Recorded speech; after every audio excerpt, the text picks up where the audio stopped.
Okay, so committee of the whole.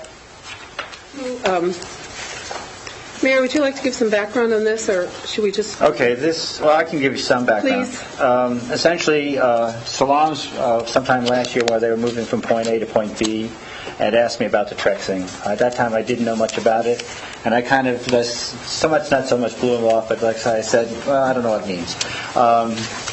Then Zoe's approached me with the same thing, gave me a lot of background information of how to go about it. It's a fairly simple concept in terms of moving a overquota license from one city to another, with the idea that it's an economic development program.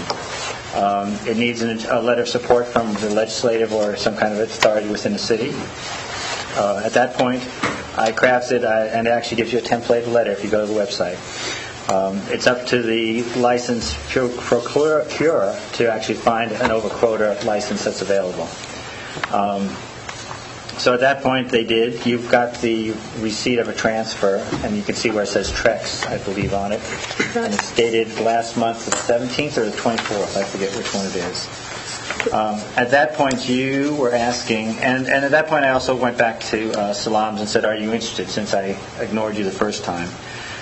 My major reason for writing it, approving it, and putting the endorsement in is because I look at it as a restaurant that would be aided, an uptown business that would be aided by my approval.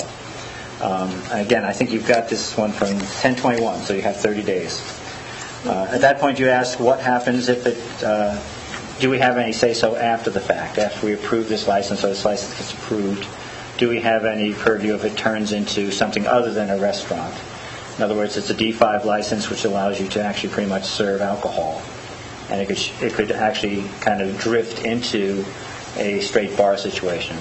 That's when we started going and doing some homework. I think I sent you the response. I emailed and talked to the woman, Kelly Weiss, I think her name is, asked her some questions. You got the response. Essentially, the application, the bottom line is that we don't have say. If it does drift over and change, as provided it doesn't change major in terms of name, owners, we probably would not see a shift at that point. It would probably not disappear. It would be in our jurisdiction forever as a overquota license. As it stands now, I believe we are, in terms of overquota, as of, I checked it last time, was 1102. We have 4 D1s overquota, 6 D2s overquota, 1 D3, for a total of 11. These are all the different types of drinking types permits, and I think you also got a copy last week about the types of permits that are out there. Does that start you off where you want to be? It starts me off where I want to be. We have more information than we had before. Does anybody in council have an opinion that they'd like to voice right now? Or should we go right to the owners of stores? Any comments or questions you'd like to make right now? Or I think I talked to all of you. Come up here you and sit talk. here or stand there. Okay. And then you get to be on TV. Okay. I think I talked to all of you at some point. I just would like to add that if it does transfer, it is transferable.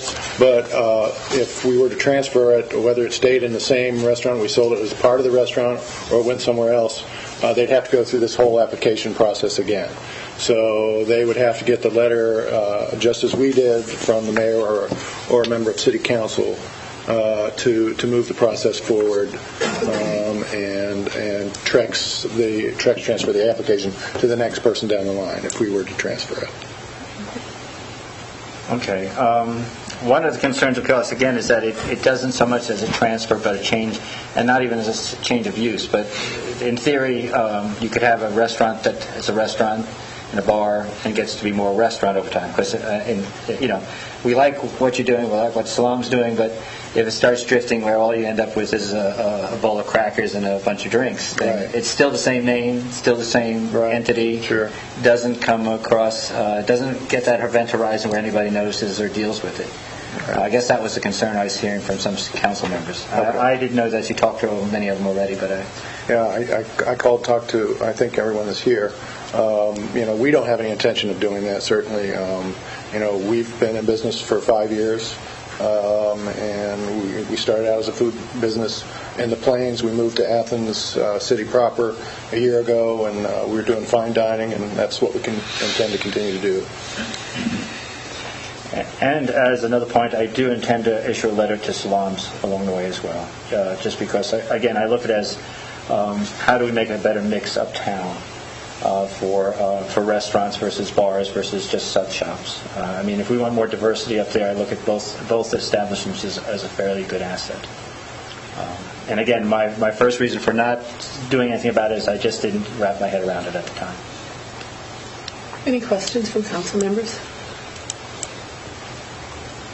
It's up to you to decide whether you want to have a hearing or not. Right. If I remember, you can actually require the hearing to be down here, so it's not requiring a lot of travel, if my memory's correct. Okay. Any questions or comments? The Burhans are in the back. Yeah, I would like to comment. Yeah, Hillary, would you come up to the, or up to the other? It doesn't matter. It's nice to know the homegrown people. Yeah. Both of you. I especially like the coming into the city as opposed to leaving it. Exactly. Yeah. Well, yeah, and we totally feel that way. I mean, we're all about. We don't have the funds right now to start a process of finding a liquor license, beer and wine with food, or whatever we could find, which is, of course, all we aspire to own, really. But the way we look at it, if a restaurant uptown prospers, it helps us both or all, including CASA, and it helps us all to prosper uptown. We want people to, my goal is when somebody says, let's go out to eat, they have the choice of going out to chain restaurants, or they have the choice of coming in down to downtown and go to independent restaurants, and that's what we hope they'll do. And it's one of the things that's so great about Athens. It's got this vibrant downtown that, I've traveled a lot in the U.S., and it's amazing how few towns these days actually have this jewel of a downtown scene that we have here, and it's I suppose it's because we're so close to the university, and it really helps in that way.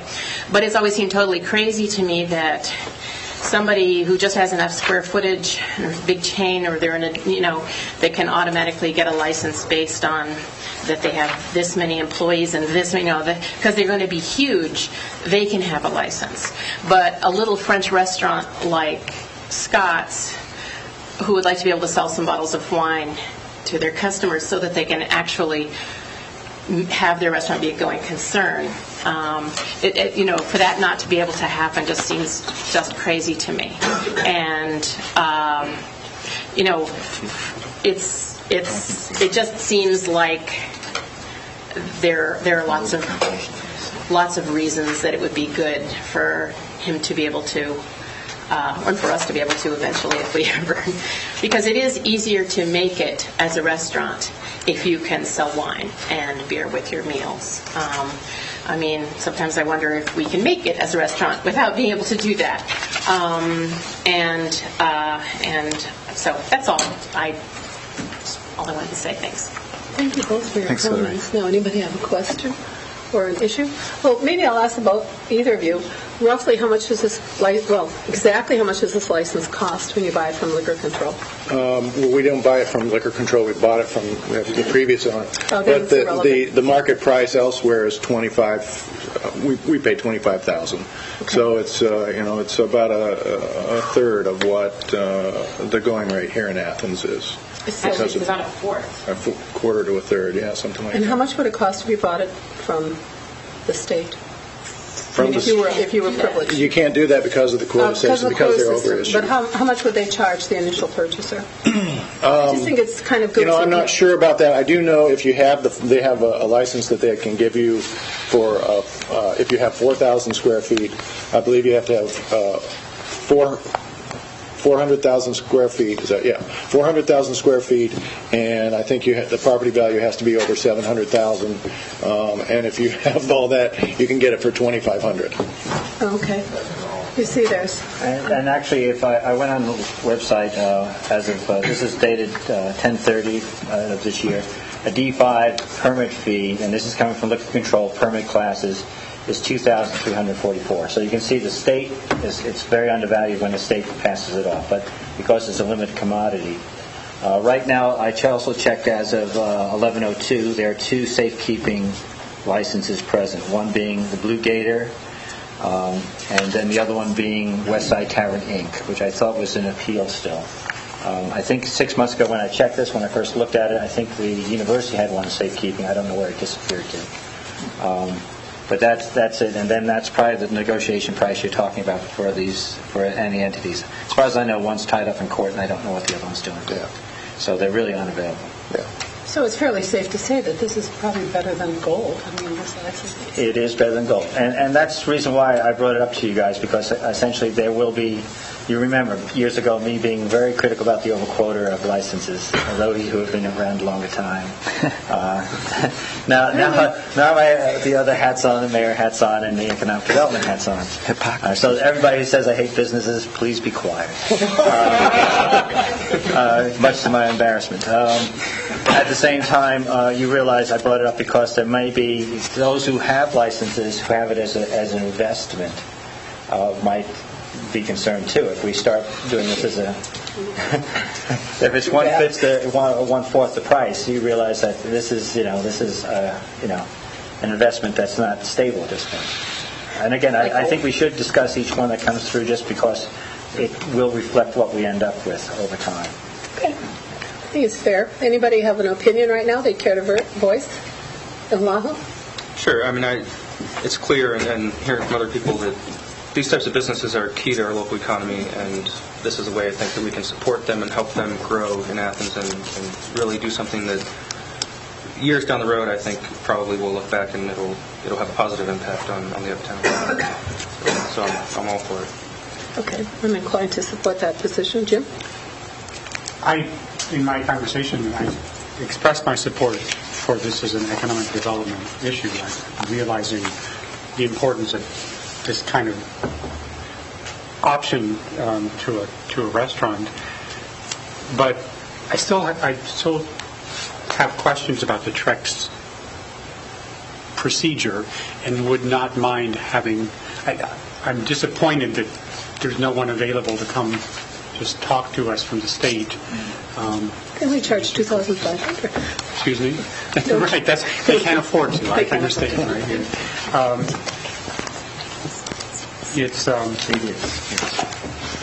It's a procedure that is new to us, and I still don't understand all of the possible. Okay. Yeah. The mayor did send that to me. Did you send it to maybe the people? I sent it to every member of council, I think. Okay. Yeah, it's just hard sometimes. The idea there is that they do, if you had asked the question, do they have something in the planes to answer that? Yeah. And I think their response is, we don't have any satellite offices in there. It's the public safety or actually liquor control that does the enforcement side that's up in the planes and not. And she actually says that if we gave her a lot more lead time, she would actually get somebody down here. Of course, she says she's out of town from the 9th to the 10th, so I don't think we'll get any help from there. But if we want, we could actually request in writing for somebody to come down. Again, this would be no different than asking for a hearing, or would be different. But if you on the website, it's pretty straightforward what they're trying to do. They're trying to free up, they're trying to move overquota from overquota with the idea it's a zero-sum problem in essence. If overquota is a problem, okay, and I would say most of the time I think it is when I was wearing my public service hat somewhere back there. I was standing up there. I know. Thanks, Mary Street, I know. Well, instead of asking for an actual hearing on these issues, I would support asking someone from the state coming and spending some time with us answering these questions face to face. So is there anyone here just to move this along that would like to have a hearing, or should we can't take a vote at a committee meeting, but is there anyone who feels strongly we should have a hearing about this part, Zoe's case, or should we move it forward and ask for a TREX lecture some future point? Yeah. That's what I think we should do. I don't think it's necessary to have a hearing. Okay. As far as I know, doing nothing will constitute an approval. It's only when we ask a hearing that will... So that seems that we're not going to be asking for a hearing. Thanks for coming. Thank you. Thank you for coming, too. Hope to see one in the future from so long. All right, next item is Bear on the Bricks. And while they're leaving, if you guys want to just proceed.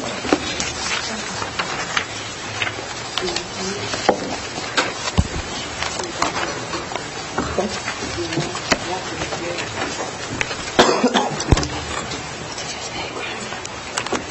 yes. It is the pockets. All right. All right. First, I'd like to thank all of you for letting us come in and take the time to present this proposal to you. My name is Sarah Kelly. I'm the philanthropy chair for Student Alumni Board on OU's campus. I'm a junior here. And I'm Max Adair. I'm the Student Outreach Vice President for Student Alumni Board. And we'd just like to present this proposal to you. Our idea for this event would be titled Bear on the Bricks. It's under the theme of a nearly naked mile. The proposed date would be February 27th, 2010 at noon, and the location would be on Court Street. So I already stated the what and the when, but who, Student Alumni Board, the organization that we are committed to, and Alpha Epsilon Phi, which is a fraternity on campus, would work together to make this event happen. And it would be for all of the Ohio University campus, alumni chapters, and the Athens area residents. While working with alumni, we come in contact a lot with different alumni chapters, so we would extend this invitation out to them that if they're in town, they would be able to participate as well. The idea of this event is to take the clothes off your back and then donate them to charity, and people would come with bags of clothes, hopefully, that they had gotten beforehand. And the clothes would then be donated to Grandma's Gifts in Powell, Ohio, which gives back to Appalachian communities in southern Ohio. And all monetary donations would go to my sister's place in Athens, and then a small amount of the clothing would go to them as well. When I had spoke with them about possible donations, they said they didn't have the space to take the amount of clothing that we were hoping to get, but we will donate clothing to them that they can hold. And due to OU's feel of the campus, I feel like we would be able to have a lot of members come and support and bring clothing, so I feel like we have a great campus to provide many clothes for this donation. Event details. The assembly time, we're estimating, if the event is at noon, to be around 10 a.m. to set up. The event would take place at noon and hopefully end around 1 p.m. Our estimated number of participants are 500 to 1,000. This number we pulled from our research of other schools that did nearly naked miles, similar to what we're planning. Iowa did it in March, and they had a ton of rain, and they gathered over 2,000 pounds of clothing and still had hundreds of students come out for this event. Wisconsin had about 500 people, Cincinnati University had over 300, and ASU had about 12,000 people come. These numbers of 500 to 1,000, I definitely feel are attainable. If not only we can surpass them, we have full plans to advertise this event in every way possible around campus and around the community. The assembly area would be around College Gate, which is the intersection of Union and Court Street. The disbanding area would be the intersection of Carpenter and Court Street, and the route would be that Union Court Street intersection down Court Street to Carpenter and Court Street intersection. So all lanes of traffic on Court Street would be occupied with people. The idea of this was that Bronies, possibly, or another sponsor could hold kind of like an after party type thing where people can go and just get food or water that we could supply for them after this event. Security and crowds. Through Student Alumni Board and AEPI, we would be able to provide at minimum 100 people to help with the beginning of this race, from checking people in to collecting the clothes to working on contests that we have kind of planned throughout the thing, is distributing these socks that we have that everyone can wear possibly, as well as lining the streets for security purposes. First aid and EMS, we completely realize that SEAMS needs to be on site and along the route. So I know when I had spoke with Chris, we had talked about just like you guys have to speak with safety people, so we are full and willing that we know that we need to provide this as well. And members of SAB and AEPI are willing to not participate in this event but manage it, along with the safety aspect of it as well. Finally, again, my name is Sarah Kelly. the philanthropy chair for Student Alumni Board.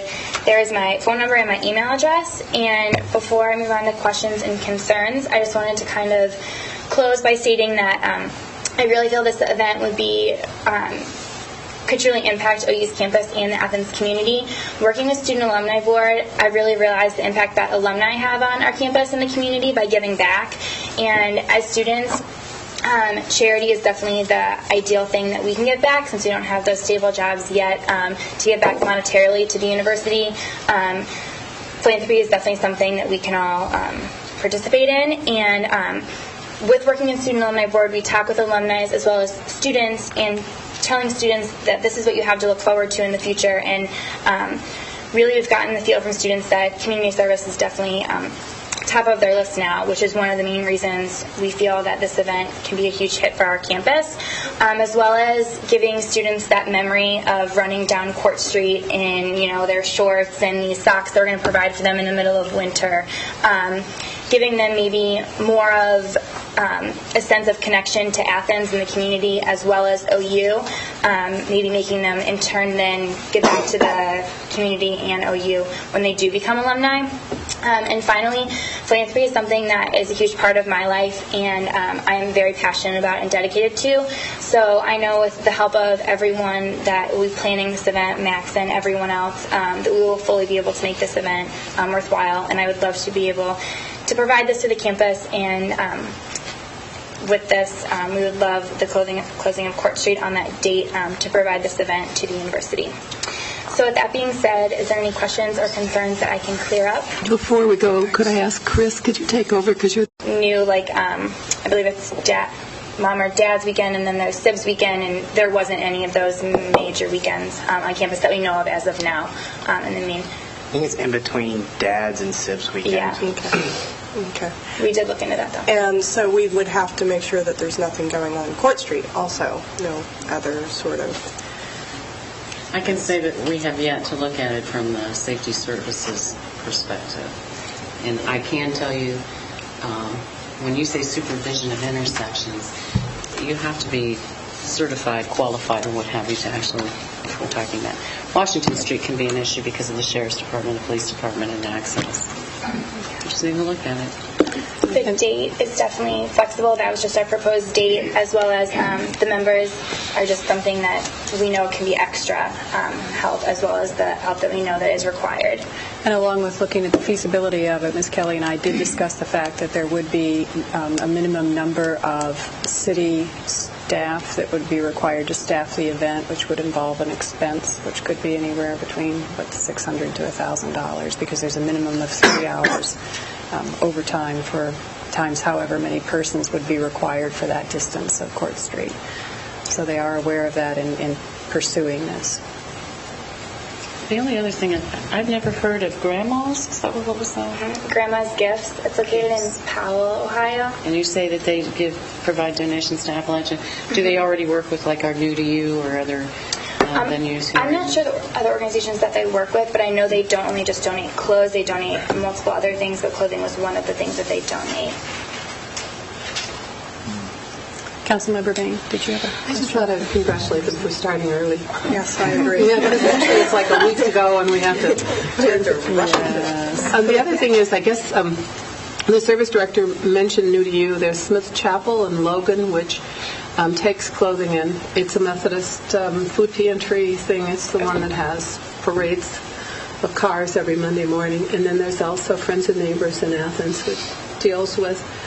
in east of Athens, which deals in eastern Athens County and also Meigs County. So there are numerous places around here that are passing out clothing. So generally, often with churches, often without.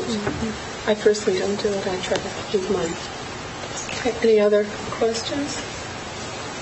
Kent. Thank you. Again, you're to be commemorated.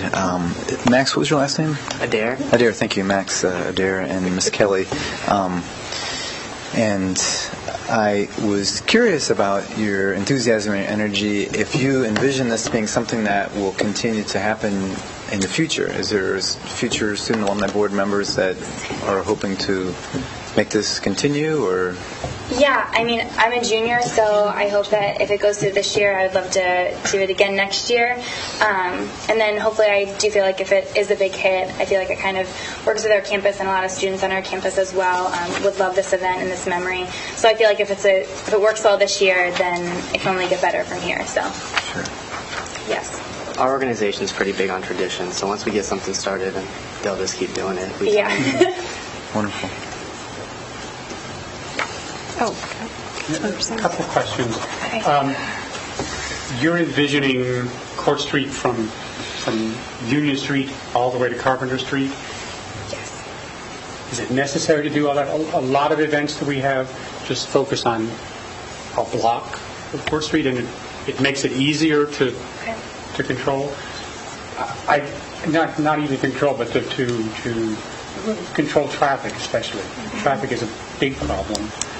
And I'm just wondering if you thought about smaller portions. Right. We did think about smaller portions, and it's definitely something that is flexible. Ideally, when I'm just envisioning it, and I see from College Green registration, I mean signing in, collecting everything, and then running all the length of Court Street, just simply for running the whole length of Court Street, and then having Bronies be the end, and possibly having them sponsor something with an after type thing. But if it is shorter, then that's fine too. And that would be a question that the Service Safety Director in her discussion with the safety forces would recommend, I would think. But I'd like to reiterate her suggestions and Councilmember Bain's suggestions about looking for places to receive the donations locally. I think that would make a big difference in presenting it to the local community, knowing that the donations were staying here. Yeah, I called a few places here, Salvation Army, my sister's prison, Goodwill, and things like that. But a lot of stores then would take the clothes and then like Goodwill, and then people would have to purchase them, and we didn't want to donate them there. And then a lot of places that they didn't have the space. But with those suggestions that you had mentioned, I'll definitely look into that to try and get more locally, because that's obviously ideal for us. I just wasn't able to find that.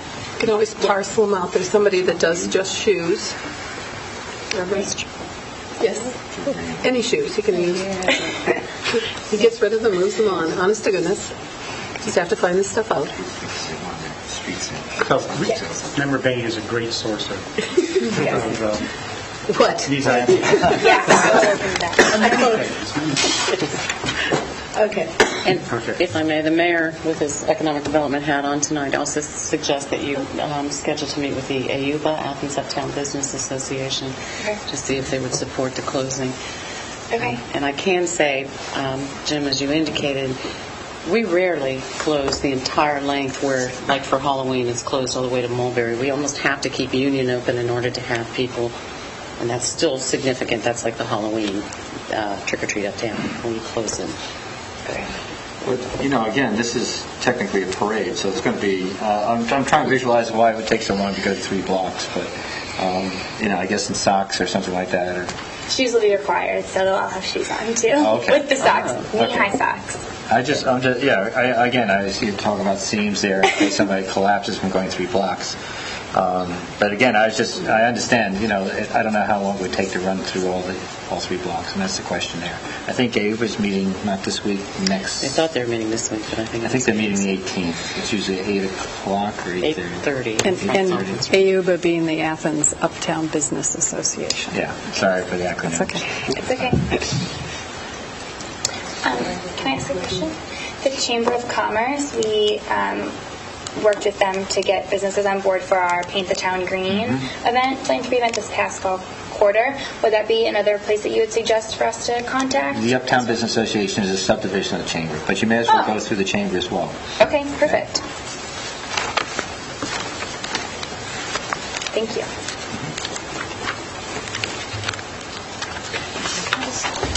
I was just thinking, if it's not possible to close Court Street, it turns out, what about other streets, College or, maybe look at possibly parallel streets Because I just see this kind of event working better with the whole street, especially if you have a good turnout than the sidewalk. I would feel fairly uncomfortable having the sidewalks kind of taken over. So maybe that's something that you can discuss when you meet about it. Yeah, college was definitely the next option that we had on our list of things. I mean, that's just as logistically, that seems easier to be able to do. Thank you. Thank you. Thanks. Thank you very much.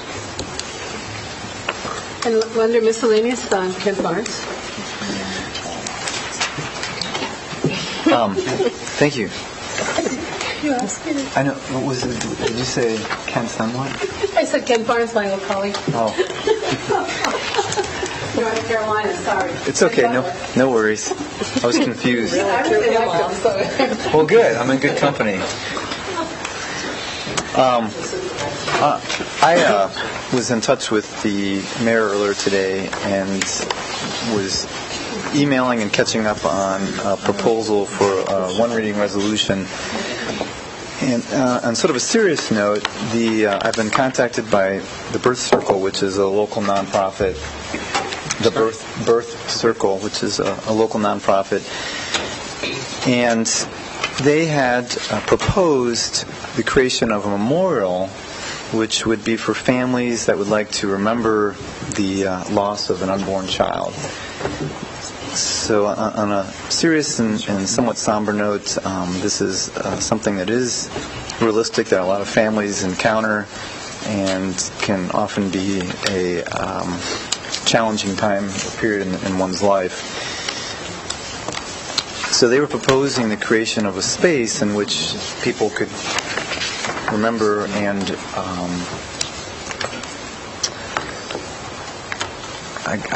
meditate or be able to be mindful of that loss and to grieve.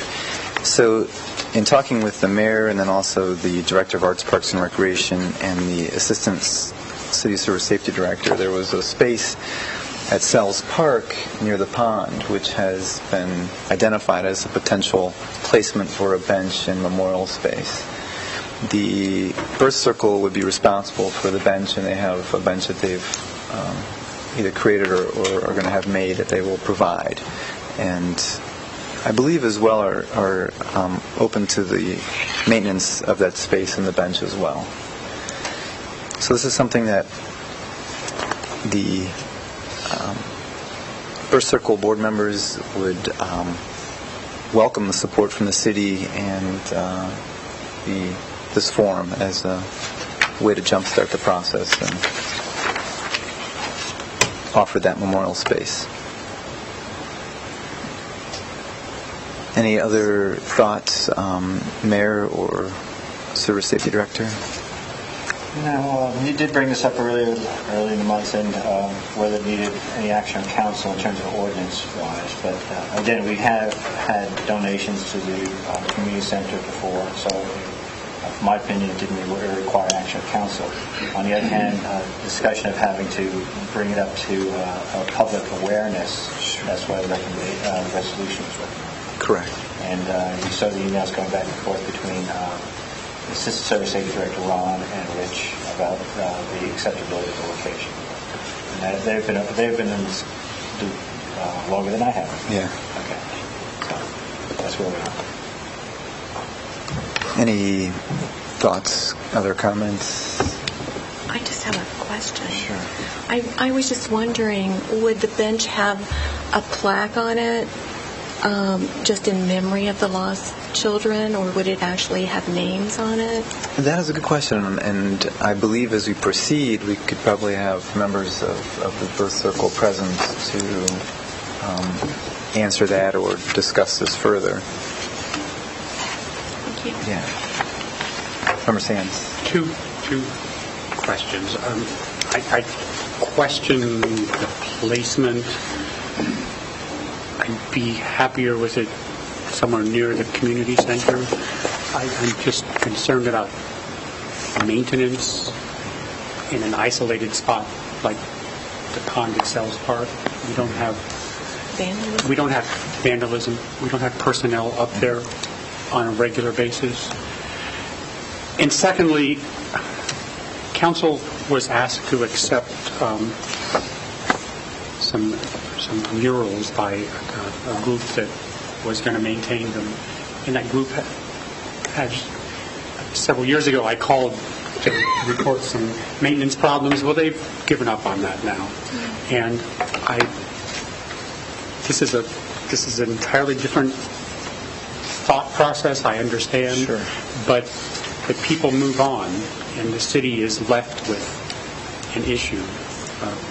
And I am concerned about being left with something, especially up there at Sells Park, where I just am afraid it would be too open to vandalism. Sure. I really suggest we look at something maybe closer to the Stanley planting, something like that. Well, those are my two issues. We can work with Rich on the placement and then have that information back to council. Sure. But it really is an endearing proposal. I look at this, there's quite a few signage right up at Sells Park already, and there's lots of things to vandalize if we vandalize things up there. A bench wouldn't be bad to have up there. The maintenance, I think my only concern with the maintenance when it comes down to, I think the dialogue I'm hearing is some handcrafted bench, which could be a little bit trickier.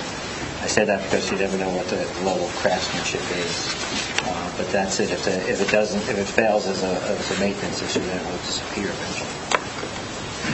But that's, I don't think it's inappropriate to place a bench in a park like Sells Park. It is away from the community center.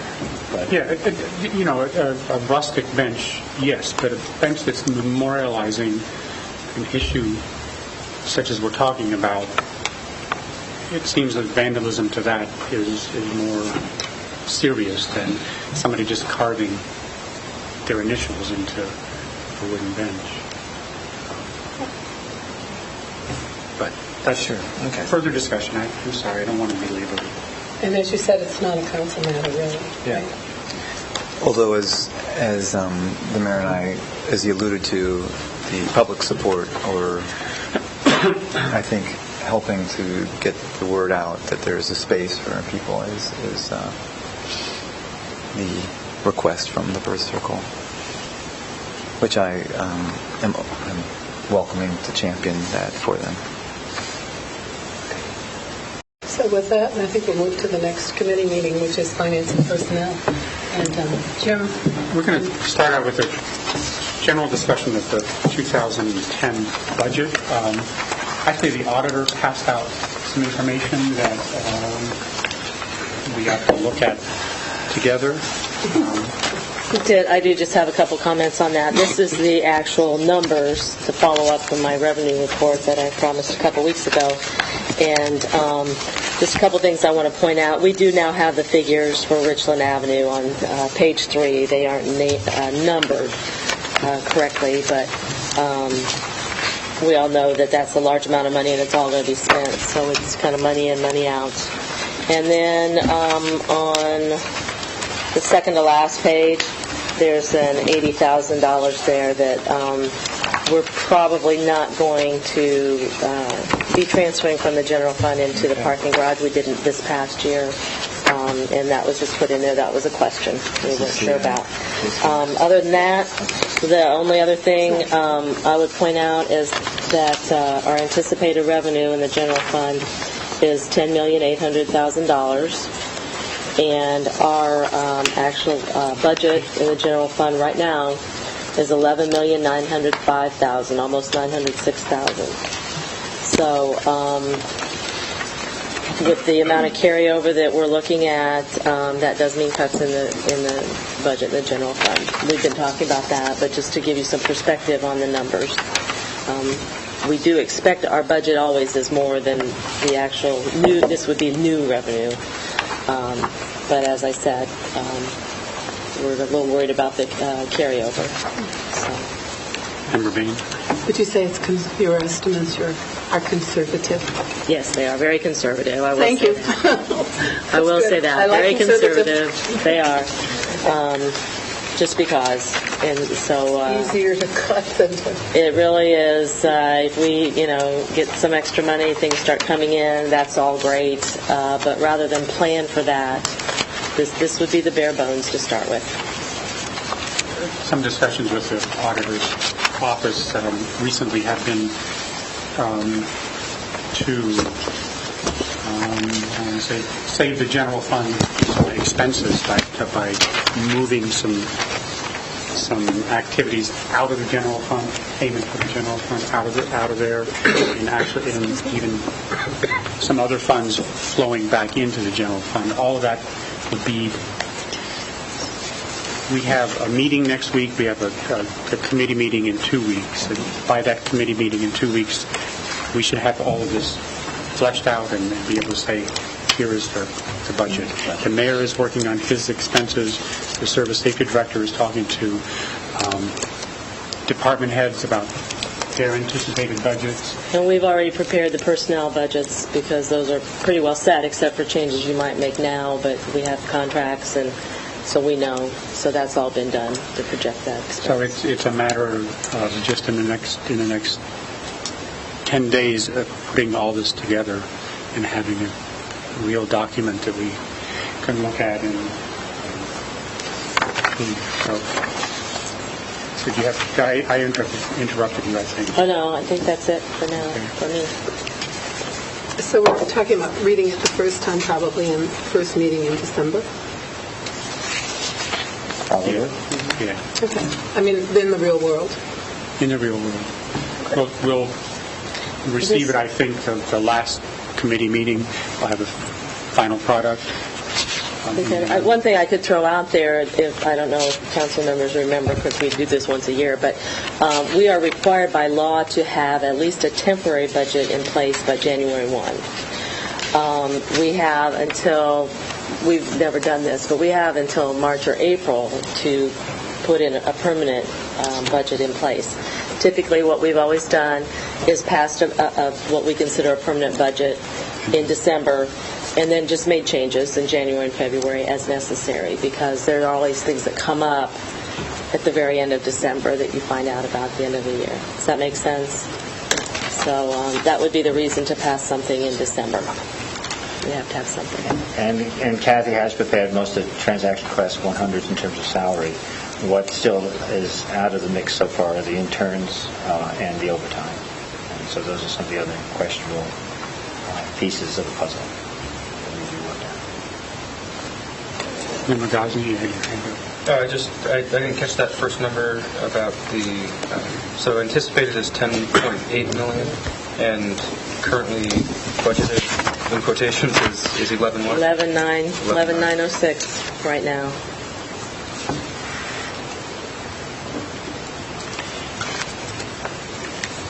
And just a question on time. So we'd go through 3 readings? And In the past, there was a special session the second Monday in December. Okay. That explains it, because I was looking at the number of Yeah, council December meetings in always has a December. special session. Then hopefully you're done for Christmas. Hopefully, yeah. Other questions about this particular issue, budget? Thank you, Auditor Ed. Member Bain has, I think, did we pass these out? Yes. We have a proposal for salaries and benefit increase for non-union employees, and I think Member Bain passed those out at the beginning of the meeting. And I'm going to this is really something that she's spearheaded, and I'm going to ask her to talk about it. I just wish that I had had a chance to say it before Kathy did her thing. But anyway, having said that, we identified a source of what the ORC would identify as general fund money that we can use for this to cover it, so we will not add to the deficit. This is going to be a revenue-neutral proposal. But even if it weren't, I would argue strongly that we must continue to support, with good remuneration, our non-union people. Now, we can start by saying, so this is, don't panic when you look at this, although it is a good amount of money. We have salaries, we have workers' comp, and we have longevity. And then we also have health insurance. Oh my goodness. Just think about the national scene. Holy moly. But anyway, going back to this, we have one thing that probably many people don't understand is the city has a longevity system that is in place, but it doesn't apply to all of its employees. And several of the unions have accepted our desire to terminate it. But the longevity system is based upon an old concept, and I should actually have Phil explain it, but I think I'll just wander on here, muddle through. And the longevity idea was that people learn their jobs, and then instead of just continually increasing the salaries, what we would do is we'd give them a bonus every year that would kind of be a Christmas club bonus. And the range was from, after a few years, you'd start 1%, and by the time you got up to closer to the middle, to the later end of your career, you'd be up to 6%. And I don't know about you guys, but I haven't had a 6% salary increase for a good long time, because, when you get in the upper brackets, they just don't come that way. But especially equal pay for equal merit. But coming back to the city, that longevity right now represents about $100,000, and it's not equally applied, which is one of my first arguments in favor of what we're proposing to do here. And so the other thing is we're paying for each employee roughly, or we're budgeting at least on the paperwork I saw, about $12,500 per employee on health insurance. Not all are, of course, we're self-insured, so that's suffice. That's what goes into the fund for each person. Okay, so the first item, if you look at this, we've got salaries, we've got workers' comp, we've got longevity, and then we've got the health insurance piece. And one thing that I think Jim and I are pretty agreed on is we're going to be doing more with health insurance probably by mid-year, asking for some additional work on that. In the real world, health insurance is extremely expensive, and it's been controlled a bit, but we have a ways to go. Longevity we've dealt with. Workers' comp is the one thing I did pass out my little Excel graph. Can't remember how to put years on them anymore.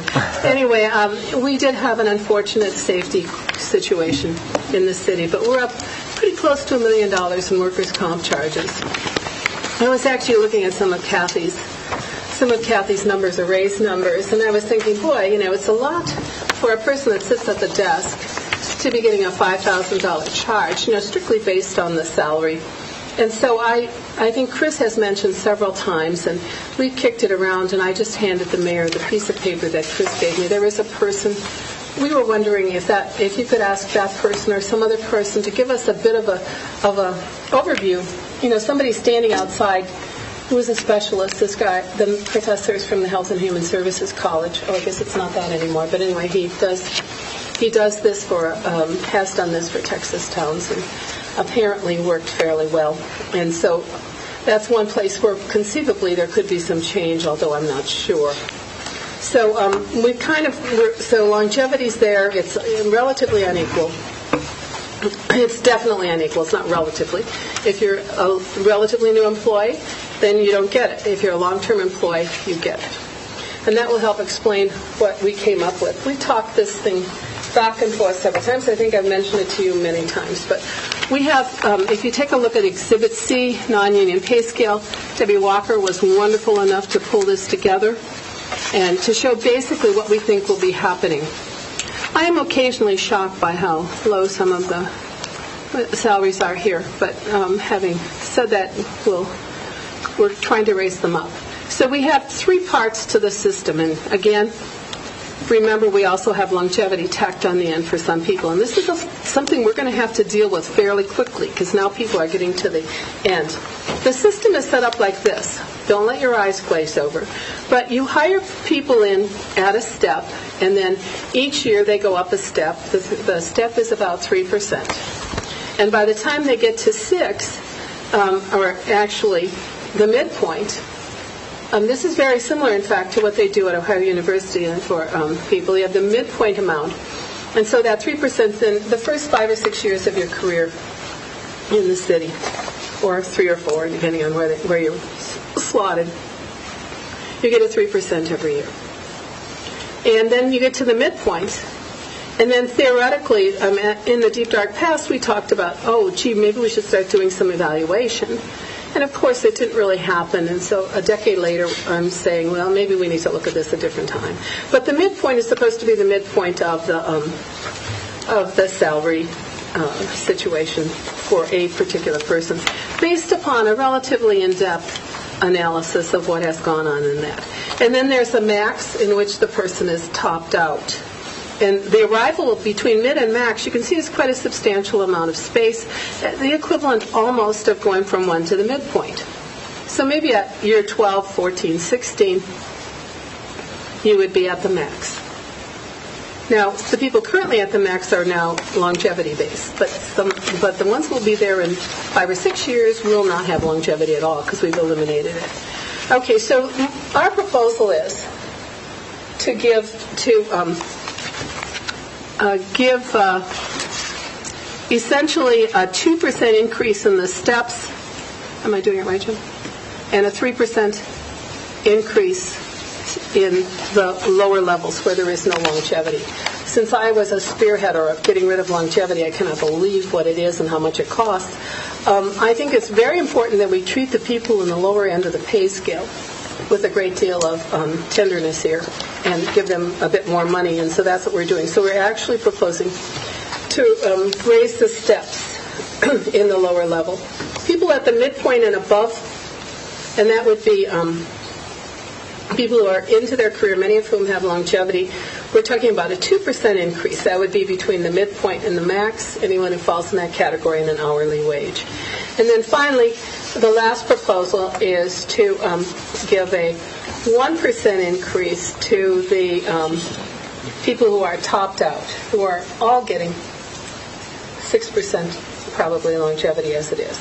And basically, I think that's what we have on that sheet. Debbie was kind enough to work it out. It represents, in some cases, 5% increase. In other cases, 1% increase. The 5% are concentrated in the lower quarters. The 1% are in the upper quarters, where there is longevity. In another system, it wouldn't quite be like this. But just continuing on and looking at it, it's very important, I think, that we take a look at one particular entity, and that would be, as we go down into the salaried people, the management or appointed officials, no stepping. Let's see, what do we have going on here? Fire captain. The minimum, the midpoints, you can see where they are. And the fire and police captain are being nudged up by the people they supervise, especially the lieutenants.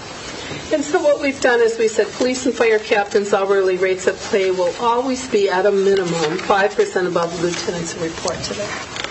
Okay, so that means that we are giving, and I want to make sure everyone understands this, police and fire captains, who are the line people in safety forces. They are the people that are on the street, on the fire truck. They are the ones that are doing the actual on-the-job pumper truck work. Will be always spaced out compared to the lieutenants if we adopt this ordinance. The other thing I feel fairly strongly about, and we kick this one back and forth, and if you can understand all the things I've thrown at you, then you can tell me what you think. But in the past, and I've seen it so many different ways, in the past we had the anniversary dates, and then we had this, and one of the problems is the people most affected by step increases and the changes are the ones in the lower levels, the lower grades primarily, because the upper grades are already on a trajectory based upon their hiring amount of money, as you can see if you look through this non-union pay scale.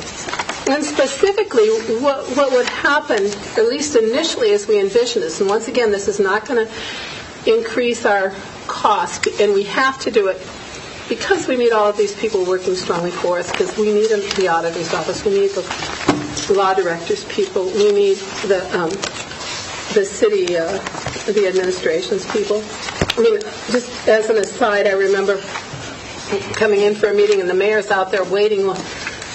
Tanya took a break, and I mean, this is something Tom Peters would love, walking around excellence. There he is out there keeping tabs on the main office, but we are at bare bones, so we're asking a lot of some of our people in terms of the numbers that we have. But continuing on, what I would like to do is for one time only, and it's 95, it was a different way. 2002, we changed it so the anniversary date reigns supreme. That would be your date of hire. But what would happen if we kept that? Is that many people would only get a 2% increase, and then they get their step increase. And since they have not had an increase over the last 6 months, and then it was only a lump sum, we'd like to make sure that they get the first of the year, the full amount, just this one time only. I don't know how you think about that. So anyway, that's as much as I can tell you about what's been going on. This is our proposal. I think we've talked about it various times. You probably never saw it before. It's startling once you look at it. I am amazed, and I thank you, Debbie, for doing this work. She's fabulous, as you all know, in terms of getting things done. This has to, and we'll have Ray check it, and it should be essentially the same as what the mayor is using in his 100 categories. Any questions of the steps on there by people? We have 5% for the lower levels, 2, and then 1. Okay, I believe I was talking to Debbie earlier about step increases. That's the paper you gave us in 22. And the only dialogue change I wanted to put in there is the hiring date being halfway through the year. Again, the conversation I had with Beverly about I was worried about somebody getting not so much left out feeling. Left out is what I worry about. Yeah, that's what I worry about too. But the other hand, the dialogue comes at anybody who's on probationary period, which is the first part of that paragraph B says 6 months or 180 days, same difference.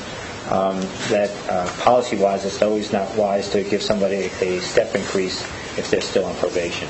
I think it's almost implied in the first part of that paragraph, but it is not really stated. So that's why I wanted to put that in bold in there. Okay? Yeah, I think that's wonderful. I mean, I would go along with it. And I was only thinking that perhaps the new projects manager would be the only person the only one hired.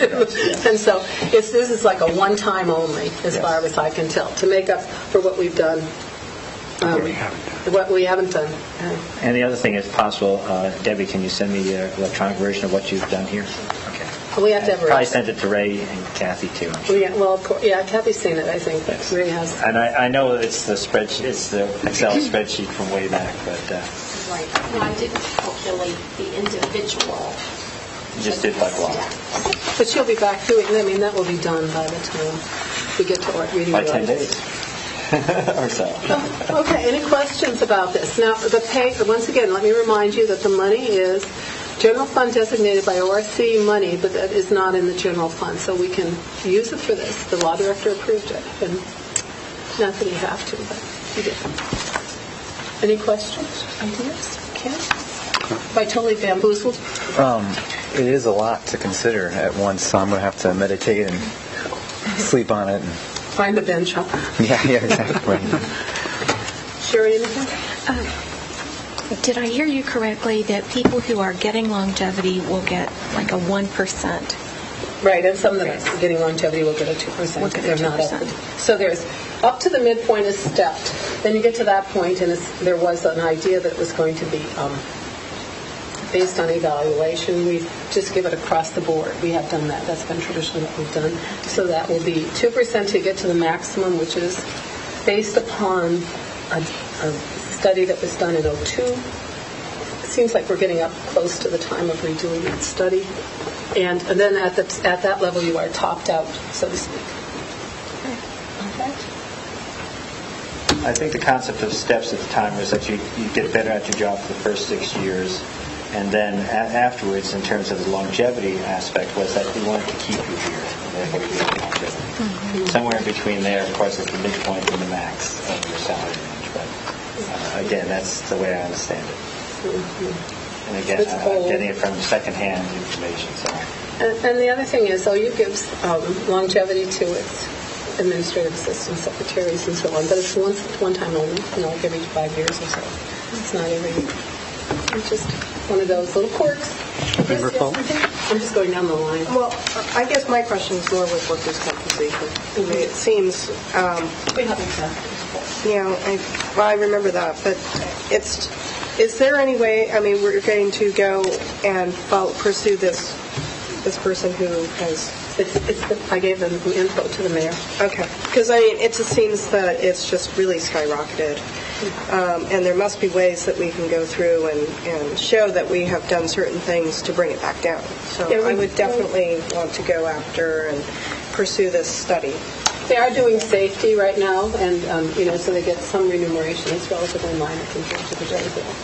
But it's good. I mean, every little bit counts. The safety issue is a big issue there. It's important. Training and recognition. We're spending a lot of money on it, right? Yeah. But it's money that doesn't show up, that doesn't go to Columbus. Jim, did you have anything you wanted to say? I'm going down the Not at line. this moment. Lahu?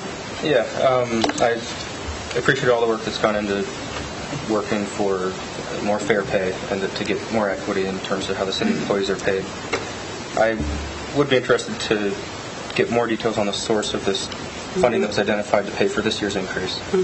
I also have concerns, though, about whether or not this is going to force us to cut positions either in the near future or for next year's budget when we come to do our budget next year. Okay, well, whether or not we can afford kind of hit that one a bit and see if you can understand. You have the non-union people, which run from the support person to the command in the field in the safety forces, and Paula and all the rest of the people, not non-elected, but yet. Okay, so they stay steady state for a year or two, and around them, the bargaining units are getting 3, 4, 2, 3.5, 4. So in other words, the people that are supervising are making less, or theoretically could make less, especially with the distribution of overtime and compensatory time, than the people they're working for. And I guess Allahu, I had exactly that thought, and then I realized, why would we ask one group of people to not take an increase and then save all the jobs? I think that if there's going to be pain, it has to be spread. And I think if there's going to be cuts, they have to be spread. It can't just be in one area, when there is no way that we should be shorting the non-union. I mean, certainly you could say that, they're salaried people, they understand. Well, you know what? They still have to buy those loaves of bread and butter and stuff like that. So I don't think it would be fair. I was going to say something about using the student health service money, but I don't. I was thinking of all kinds of smart remarks, but I've done my share. We don't have anything. Okay, it's kind of like that. But anyway, I think if you ponder that for a moment and say, okay, everybody is on the plane. We could theoretically next year ask everybody to reduce to take a week's furlough. We could ask everybody to. We can't just have the non-union not get an increase and ask them to do that too, because we're going to do it, right? We could ask for other things as well. We could ask for other concessions. And so if that has to happen, then I think that the non-union people definitely need to be brought up to that level. Yeah, Kathy? Over here waiting. I just wanted to add to that. As you mentioned, we did identify a pot of money to pay for that. The amount of money, we don't see the other funds besides the general fund as having any issues with it being able to increase, to meet these pay increases. In the general fund, liability would be about $63,000. But just as Nancy also stated about longevity, there are 6 people in my office besides me, and only one person gets longevity. That started after 5 years, and citywide we pay out over $200,000 in longevity every year. And she mentioned the $100,000 is about the general fund amount. It's a lot of money. We've taken that out of the contracts. But as she said, then we have all these people who are still getting it, but none of the new people are getting it. And the non-union people haven't had a pay increase in a year and a half, as Nancy said. Yeah, and the union contracts, continue on. And I'm not saying that's a bad thing, but really, out of fairness, we can't expect them to go on, keep working, and not get paid. and get pay increases like everyone else. But given this, they would not be set up for being hurt in the future unless we all get rid of Well, some we did, council and members. and that pot of money is there and going to be there, is the other thing, if we need to continue to use that. Christine? No questions so far. I appreciate all the work on this. I think it's a good thing to do to move towards that equity with the non-unionized employees. And once we have to start decision-making, I assume we'll be talking. I feel pretty uncomfortable not looking at all the different options. This is really straightforward when we get down to it. These are the people that have not gotten the increase they needed. So if there are no further questions, then I'm going to be introducing this or Jim and I will be introducing this next Monday, and we will have it. So it's secure. And then the rest of it will follow. Yeah. We'll accept what the mayor said about the 180, Yeah. No problem. Yeah. Okay. I mean, because I was just thinking, did we hire anybody? No. We've been treating so many. Okay. A happy worker is a productive worker. Yeah, well, I think, I think that all you have to do is go out and talk to many of our citizens, and they'll tell you how much they appreciate the way our people work. So, it's sometimes the sewer fund, sometimes street fund. Once in a while they get mad, but not very often. Okay, anything else under miscellaneous? Oh, wait a second. I've got one thing. You've got a list? We both have lists. Okay. All three of us. I have one thing that I was wanting to start through from sewer, so I'll be the first one. This is from my meeting with Andy and the service director. So next year, we're going to be fulfilling a promise that we made to the ARC, I believe, or to something like that, to redo the sewer on Mill Street. It needs to be done. And initially, it was going to be part of a much larger plan of revitalization. So it's all designed. We're planning to do it. What we would like to do is the pledge, a third of the sewer line replacement will come from the CDBG formula. We need about $100,000 balance for the Mill Street sewer. And so I don't want the service director to get too nervous about this, but we do have the sewer money when it comes in. When you pay your fees, a part of it goes into a debt fund. And yippee, we're going to pay it off in 2011-12, thereabouts. We've borrowed, we've done some things in meeting the Clean Water Act at least 3 times. Sludge comes to mind. But we will start to retire those debts just in time to get a new debt going. And so we don't want to necessarily eliminate the debt fund at all for the long term, but next year we can afford to take roughly $100,000 out and put it into projects so that the Mill Street sewer can be done on time, in a timely fashion, if you don't have a problem with that. I don't want to stop that process, but we have tried to keep, because we had so much indebtedness that we kept that money out, so the auditor wasn't nervous all the time about if we'd have enough at 31st of December to pay OWDA what we owed them. I mean, it's no small amount. It's almost $350,000. Holy Moses, that's a lot of money.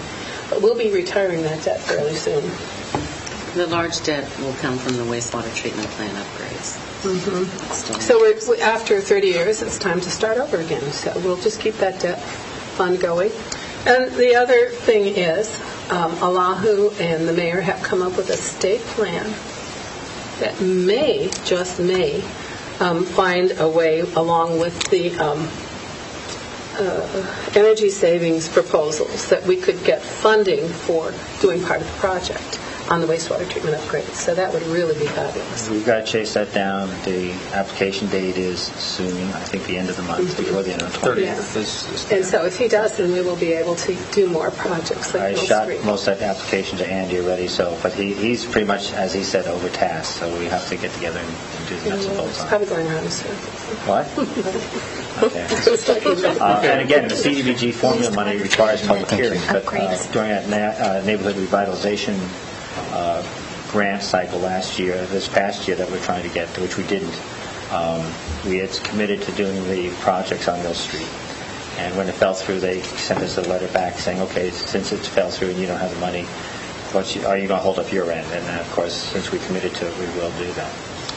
And it needs to be done. It makes perfect sense. It's an intensifying area. Yes. We need to do it. So that will be somehow figuring out what to do with that without causing Sir to go apoplectic about the loss of potential money. Okay. Having said that, she knows I'm teasing her. Okay. So what else do you want? Where do you want to start?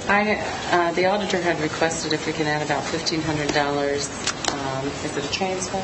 Transfer in the 100s. This would all be done in one ordinance for the law director's office in order to fund an intern to assist with the end of the year activities. He's gone all year without that kind of assistance, and he indeed is requesting and needs that position in there for 2010. Mm-hmm. So it would be a transfer, no new appropriation. Okay. But next year, he does want that line. Probably. I talked to him last week about this. We've kept him rather busy.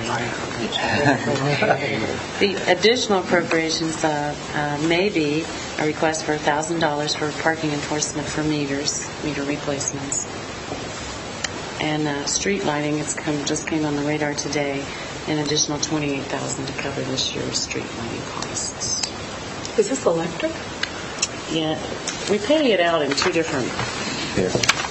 Well, actually, one's for traffic lights, one's for street lights. And so this is traffic, the street lighting. Yeah. So that comes out of the general fund. That comes out of the lands and buildings. As of today, in order to pay the last bill, $12,500 was indeed what was left and unencumbered.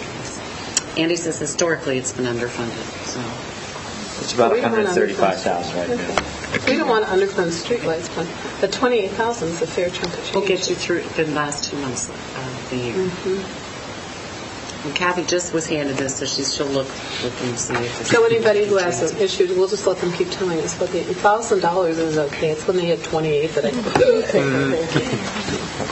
There was a discussion about possible additional monies needed for the community center. But Kathy's also going to look into that, and that's for their ice machine replacement. But it looks like they may have some money somewhere else so that we wouldn't need an additional one. I wanted to state publicly that a water rate increase will go into effect in January, and it'll be 3%. We'll just keep it at the minimum in order to continue to do our services. And we will need a full and final commitment for the match for the application for the Appalachian Regional Commission's Circle Drive Access Road application. That's due next month. Define what that means. We have to identify and put in the application how we're going to have the local match, the local portion. And previously we said we were going to use the assessment process, didn't we? So should we, and I guess this is the Patrick Lane question, should we be starting the assessment process, or should we wait until we have a number to assess, or what would be the deal? I can file off an email. Pat is at a conference this week, but he'll be back next week. Okay. Any ideas? Okay, I would say sooner than later if we're doing assessments, as you know. It takes a while. Yes. We're still working on those sidewalks. And as you know, I'm still attempting to get some final proposals from CMI for our change in our utility billing, the software program. Okay. As long as you get what we want, we'll be happy. What do we want? Do you want me to start, or do you want She knows us now. We know that, yes. Auditor, you had a list also? I did. It's not very long. One of the other things that I handed out is a little packet that says City of Athens on it. And what this is a contractor registration packet. And I know that most of you have not seen this or heard much about it until now, but we've been talking about it really for several years. The first page is basically a direction page.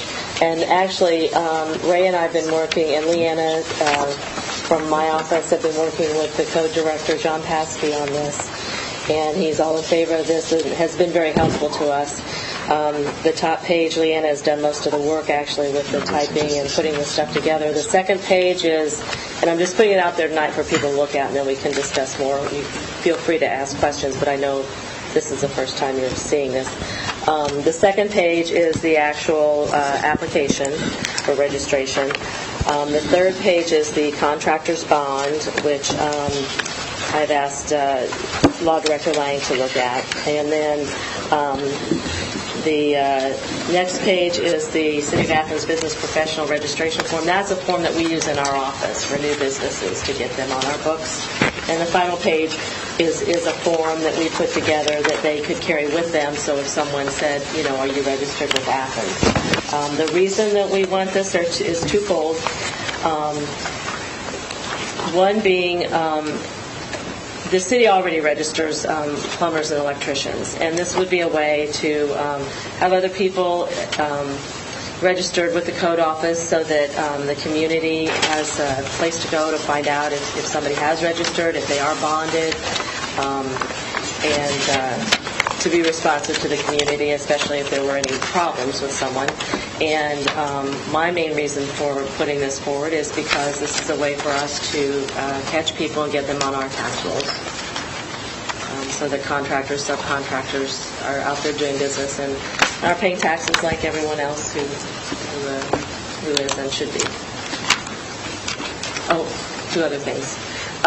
My original idea was to put this in the business regulations, which is Chapter 11 of our code. These are things you might want to look at if you have any input. Chapter 31 are the building regulations in our code, which is where originally Code Director Patsky wanted to put it. However, we don't have a building department as of now.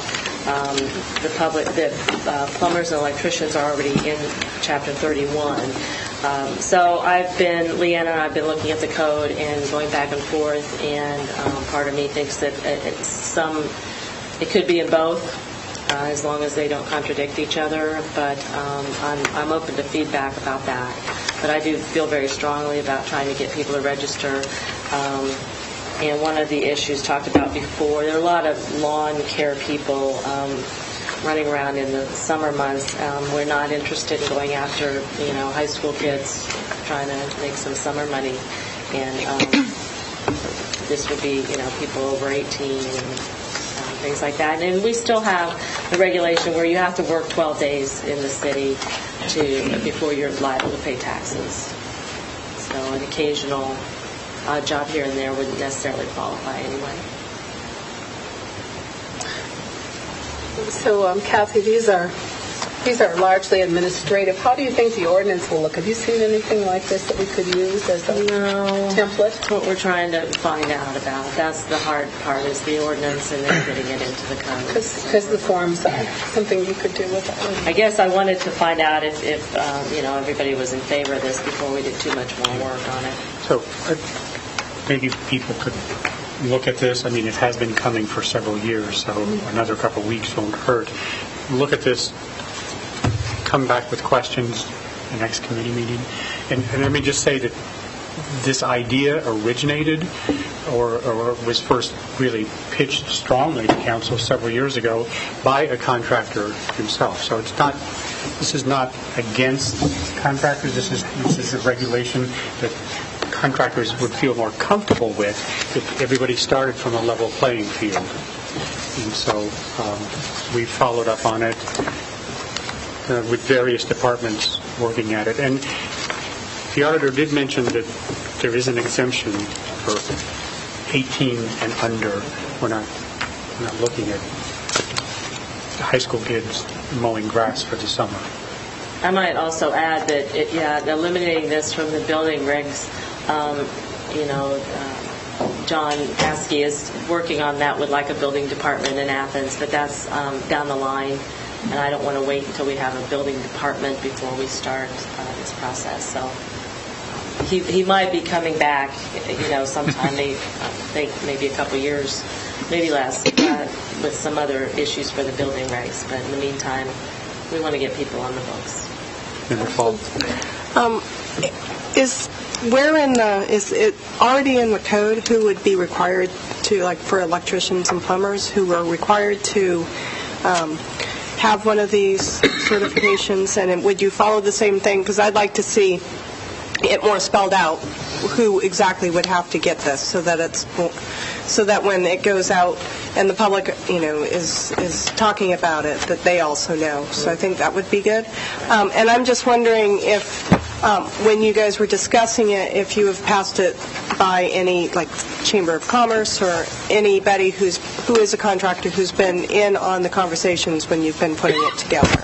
Oh, right. Like Jim said, that it was brought to us by contractors. Most of the people out there working are bonded. They are paying insurance and workers' comp, and they don't want people out there undercutting them who aren't paying that and aren't responsible then if something goes wrong. Right. And the bonding amounts, John looked into that, and if the numbers seem a little bit high, there's a set amount, so you could make that lower, but they're still going to have to pay $100 or whatever. Bonding is essentially insurance anyway. Right. Yeah. So I would like to suggest that maybe we ask Debbie to make a stab at it and talk to Pat, so we have next time at least something that the ordinance could look like. And see, I don't know if you don't want to do it, Debbie. The miracle worker. Yeah. And, it doesn't have to be final, but at least Right. we'd have, because it's kind of hard to imagine what our part would be, and that would be a way to do it. She can ask Pat or go. Pat. She worked with Tracy Meek on some, Right. And I talked to Pat about this again today, and Okay. he will be out this week. But we agreed that next week we would get together and Okay, have something then- for the next committee meeting. Okay, so I guess you don't have to. Well, no, actually, we probably will be calling Debbie, but also Okay. include you. But we don't have anything to give you right now. But as soon as I do. You do have a place set up here. I would imagine this would be very similar to what the requirements are for the plumbers and electricians in terms of wording for the ordinance part. I just like to see it put with it so that, people are... Which chapter is that in? Well, 31 you said? Or- That's in 31. But Or not, regulations. the business would be the other section. Yes, And again, chapter we don't have a building department. We have building regulations. But Actually, I have a folder like this of sample from other cities for this that actually Steve Pearson, former code director, put together. That's how long we've been talking about this. Yeah. And so there are a lot of things out there, but there's just so many, and it just depends on what we want in ours. Simplicity. But we have samples. Aside from just the packet, there are samples of ordinances. when this came up a few years ago, I did spend some time quizzing painters and contractors. Most of them feel that it'd be good because it would raise the bar and can get a consistency. Having sat in council for many years, I know you're aware of the fact every 5, 6 years, 3 or 4 years, somebody comes up with a horror story about hiring somebody, getting the job half done, and disappearing. And that's one thing is we'd like to have at least some kind of background so we know it's just somebody more than with a pickup truck and a circular saw. They also, if they're paying their taxes and they're registered with us, they want everyone else to pay their fair share. So yeah, like Mary said, it levels the playing field. And yet we don't take responsibility for what we do. No, we do not. That's your problem. Any others? Anything else? Paul, did you have questions? Things? On this item or something? No, I thought you had some Miscellaneous. money you wanted. Yeah. Okay, yes, a couple things. One is that if you remember that sometime earlier this year, Chamber of Commerce gave us some money for uptown improvements. This includes trees. They also were gathering donations. The Uptown Business Association has been contributing about $4,900 to uptown improvements, benches, tree cages, and trees. Now is the planting season for trees. We need that money appropriated to actually utilize it. We have about $9,059 from the chamber. Some of that money, which was originally $23,000, was paid to some of the improvements we had already done with our garbage cans and other things. This would actually go, as I said, to the trees, tree grates, benches, and tree cages. So we need to appropriate that either to the enhancement fund or the cap, right? I think. So we need appropriations on both those items. I can get you the number exactly if you want. Again, about $9,000 coming in and about $4,900 from donations from the Uptown Business Association. Three other items. I've been asking Charlene to go start looking at the bills and the POs we have to finish out the rest of the year. We will probably need extra money put into the lakefront lines, professional service lines, for about $16,000, about $23,000 in the McDonald bus contract. The question is where to get that money. Looking at the budget, we probably don't have it in there, but we expect to be reimbursed soon, though, for the bus that we just received in the past week. That's the $56,000 bus. We get 90% of that back, so we expect to see $50,000 coming in. We probably need to appropriate that when the time comes. The other one is the 101-106, which is the prison subsistence regional jail bill. We need about $7,300 for that to finish out the PO for the year. I think that's been overtaxed. If I remember correctly, we've been actually, some of that money, of course, that's in the court system, of course, and some of that has been going to the regional jail. But if there's an overflow, it ends up, some of that PO is actually diverted to Washington County, because that's where our overflow goes if we run out of jail beds at the regional jail. And it's been a busy year, as you know. So those are ones I have. I think I've got everything covered there. I want to mention in passing that the tally so far in cost for Halloween, and this does not include the revenue we made, which is not a lot of money, revenue from vendors. Right now is about $65,000. So that's what the $65,536. That's with all departments reporting in as of today.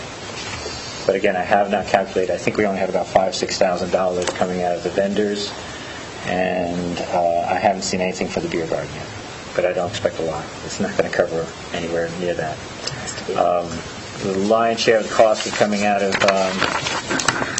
let's see, I believe police were running about $31,000.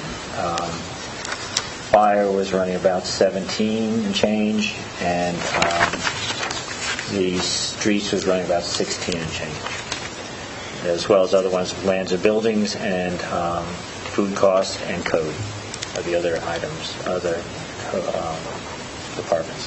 Just so you know, it's part of our extra special tourism time. And really, I think that's all I have at this point. So it wasn't that bad. At least it wasn't a million, right? Any other? Oh, we have, okay, Kent, you want to? You want me to share about the update that we were Yes. talking about? Was there anything else from any other departments? No, they're just getting Any us other? through. Okay. Under money, no. Okay. I will point out there will be a public hearing coming up.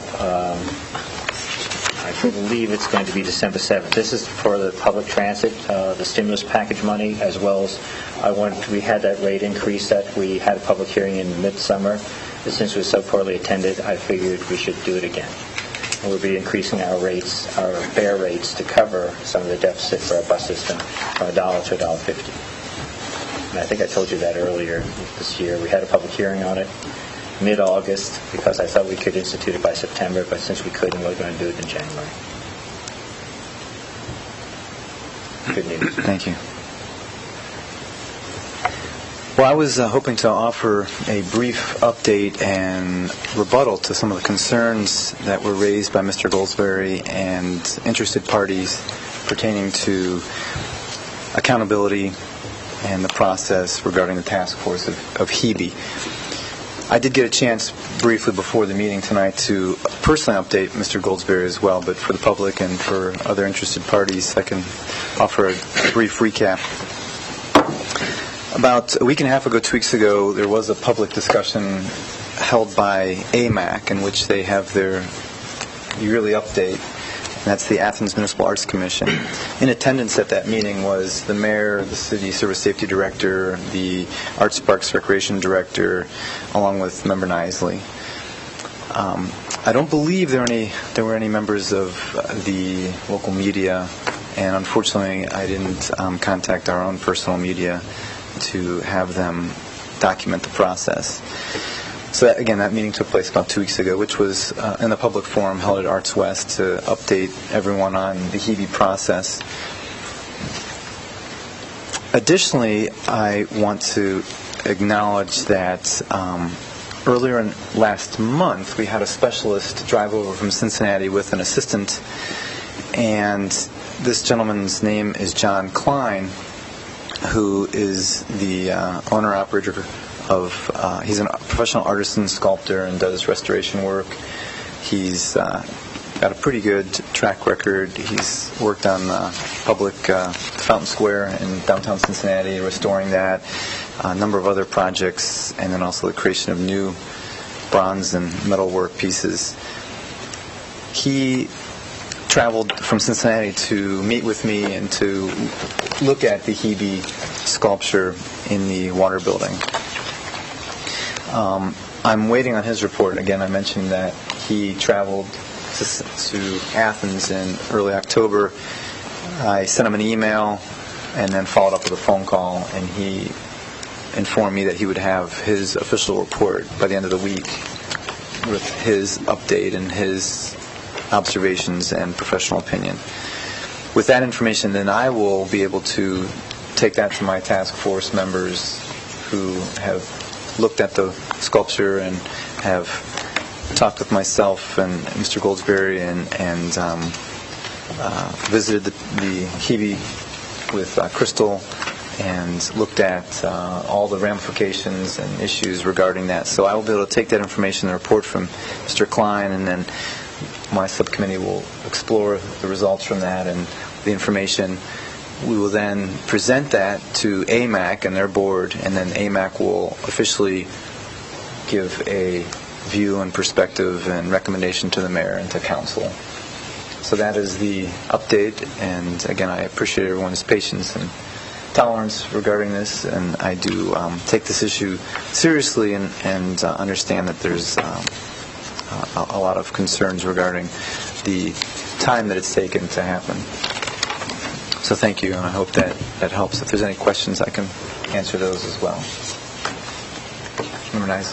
Do you have a best-case scenario of when AMAC then might finally come back to council after the advisory task force is reported? I believe AMAC has had me on, they've had Hebe on the agenda each month, and I know that the mayor, well, maybe Paula is on that email list. I received the email. And so, again, I believe that they're hoping to hold me accountable as well, because I'm on the agenda every month and have been giving them updates along the way. And Mr. Goldsberry and I, too, have been in communications on the phone occasionally to look at updates. But my apologies on not keeping everyone in the circle about the most recent visitation by Mr. Klein and that process. So to answer your question, I'm guessing relatively soon after I present to, because they meet monthly, sometimes twice a month. Well, thank you. Now we'll move to Environment Committee. Allahu. I don't really have much of a committee meeting. I put it on the agenda, hoping I'd have some updates on the grant process that we've been involved in with a few grants. I do want to take the opportunity to ask Service Safety Director about you contacted me a while ago. About the Soil and Water Conservation District, yes. She's gotten through her annual board meeting and is ready, and yes, indeed, they would like to request the same amount of funding that they've received in the past. I don't know who, but Community Foods Initiative is also another one I have listed, if that stays under environment. And the only other one is the cable access renewal that I have now. I can check with her and see if she can have a representative here at our next committee meeting. And they have some exciting future issues they'd like to propose, too, about working not only in the backyard composting as a whole, but the rain gardens and promotion of rain barrels and some more educational. Are you speaking of CFI now? Yeah. That was Soil and Water. Soil and Water. Okay. Because that CFI has been talking about composting. We can get these people together. Wouldn't that be nice? Wouldn't that be good? Yeah. And so maybe they can both be compost. Also, if you remember last year, we awarded Stable Foods Cooperatives some money. I think it was $1,250 with some share time for the planner for a what do you call it, for a grant. We were part of the local match for that. I think the county chipped in about the same amount in terms of time and place. They have come back to us and they'd like a re-up of it. If they're not a renewal of it, they'd like more money. I told them I couldn't really guarantee anything. Real money or time? Probably a little bit of both, or more of both, I would say. Again, really, we were trying to put a match together. It was going to be about $2,500, both in sweat equity from the planner and $1,250 for the dollars amount. I think the county did about the same thing. I think they donated the land and some money. The last email I got from Michelle Jamie, who's coordinating this particular program, was she was hoping to get a total of $5,000. I said there's no guarantee. I told her that if she wishes, she could come and try and make me a pitch. But I would say ask, I don't even know what committee you want to have that under, finance and personnel or environment, your choice of it. But the opportunity, she'd probably like the opportunity if possible. I told her to get a report together, at the very least, to get it to you, and I'll get you that as soon as she sends it to me. And if I recall correctly, the money that was allocated last year, it was successful in helping them get a grant. Yes, they leveraged the grant to do more. And that's it. They want to keep expanding it and create a prototype for stable food grain type system, as well as a prototype local market situation in terms of the way I understand it. The idea is to set up it would be almost like a communal mill or traveling company, so to speak, as a prototype for the local farmer. I think they're talking about something like a grist mill situation where somebody parks around the places. You've seen the same prototype with people with the wood miser type transportable lumber yards, for general use. I think. Again, it would be up to when she gets my report, I'll send it to you guys. Member Butler. Are you at miscellaneous already? We're on miscellaneous. We're on very miscellaneous. That's all there is. So I'll add to the miscellaneous. I just wanted to briefly comment on a recent town gown experiment or / sustainability office. Sonia Marcus was hosting a brainstorming session in which a number of us on council, along with the mayor, the planner, the city service safety director, were in attendance, in which I thought the university was reaching out and looking for input and ideas to brainstorm regarding environmental issues and our relationship and ideas that might come out of both city and university. So I make a sustainable community. Right, creating a sustainable community. And I enjoyed the opportunity, and I know there's a number of working groups that are hoping to come out of that. And hopefully this communication effort will continue, and the university and the city can work on some good collaborative ideas. Mayor, if you had any other thoughts on that as well? Or? No, it's a work of progress. We'll hear from them, I'm sure. Great. Is there anything else from anyone else? One quick announcement. On Thursday, we'll have a meeting, hopefully with someone from the mayor's office. We have our weekly energy meetings. We'll allocate some time to talk about sort of some of the nuts and bolts of the energy program that we gave some funding towards at our last council meeting. So we'll have maybe half an hour Thursday at 11, first floor of the city building, to discuss some of the details, or at least some draft items on that program. So anyone's welcome to attend that. We have one very other miscellaneous item that might fit under environment, and that's for a public meeting on Thursday night, the 12th, at 7 p.m. in City Hall. And this is an update from the Greenways Initiative Collaborative on the pedestrian and bicycle safety plan that the city's working on. Number 9, was that at City Hall or the rec center? Was the community center? I thought it was Community center, excuse me. Community center, Thursday night, 7 o'clock. And thank you, Council Member Butler, for the reminder and the correction. You're welcome. If there's nothing else, we're adjourned. Madam.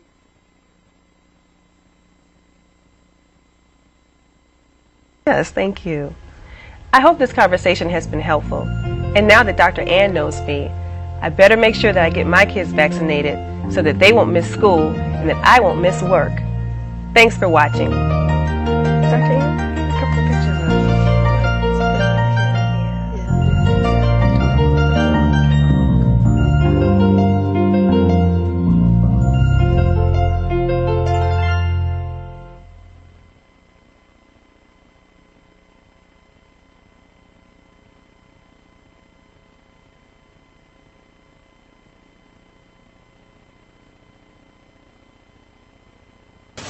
What was formerly bantered about as Key Drive, now we're calling it Access Turn Lane off the East State Street at the far east end around a certain Holzer clinic. How do you abbreviate that? Pardon me? How do you abbreviate What's the acronym? I'm calling it Access Road off East State. Okay. Far East. The contractor has finished placing the new storm line and catch basins. This week they'll be finishing grading, surveying, and marking curb line, beginning concrete work. Richland Avenue South project, walkthrough with ODOT and the tech engineering reference to look at the access management, condition of sidewalk curbs in the bridge, alignment of intersections and flash flooding issues. A public meeting will be scheduled in January to get public information and notify all the affected businesses to hear what they see perceived problems. Harold Avenue, we're about done. We did our final walkthrough today. Looks good. It does look good. We're going to have some additional berm that was not called for in the plans that we're going to place, and the city will bear that cost. In the middle of the street. Everything's clear. The poles moved. It's all good. That was a joke about the berm Okay. in the middle of the And it's street. carrying water underneath. It's just good. Curtis Street, Mulligan Road. At the end of last week, all water lines been placed on Mulligan Road. Placed 300 feet of water line along Curtis Street. Anticipate finishing the Curtis water line placement by the end of this week, and hopefully begin having the pump in within 3 weeks. Finally, our fire department headquarters, Pepper Construction, has been selected, and we'll have a pre-construction meeting on Thursday. From even within their proposal that they gave us, we'll also be able to do the masonry repairs and an energy-efficient windows in the dorm where they reside. Back to Curtis Street, Mulligan. Any anticipation of when they might resurface the roads? Spring. We've run out of asphalt time, sorry. Okay. Sorry. That's okay. But it'll be a great project, too, when it's finally completed. There was a conversation going on about visiting, city council visiting the fire stations at some time. We'll do that next week. Yeah, the 30th. Okay. Maybe. All right, there'll If you show up, probably in the next couple of weeks, we might need to have a hard hat with you. We can provide those. We'll give you a trowel, too, if you really want to get involved. So, are we scheduling something, or just... No, I just wondered if Did you were. want? No, that's... We were talking about it because it seems to be a topic of discussion out in the real world, and I think Sherry's going to do some more discussing next committee meeting, right? Right. But we were thinking the 5th. Monday is the 30th of November, and if you wanted to go to both stations and see how they work, if you haven't, has anybody not been there? Most of you? We've been there. I've been in the main station. It's good to see. I know a lot of you has. Yeah, go to the back. You see what we provide. We've all been there to vote in the old days. We'll be discussing whether we want to do that or not. Okay. And then the only last item is the fact that I did want to state publicly that I do have weekly meetings with Ohio University, Harry Wyatt and Richard Schultz from there. We did work collaboratively and coordinated our Halloween area command over Halloween. In addition, they're going to have they apprised me of some upgrades that they're doing. The corrosion unit down there is going to have the correct containment for being in the wellhead protection, and I'll be pouring that slab here in the end of this month. And then some work will begin at 15 Park Place for the Sigma Chi, previously known as Sigma Chi, and then again at 35 Park Place that they're going to turn into an addition for honors tutorial. This time we're not fooling, we're adjourned. Okay. Thank you for the update.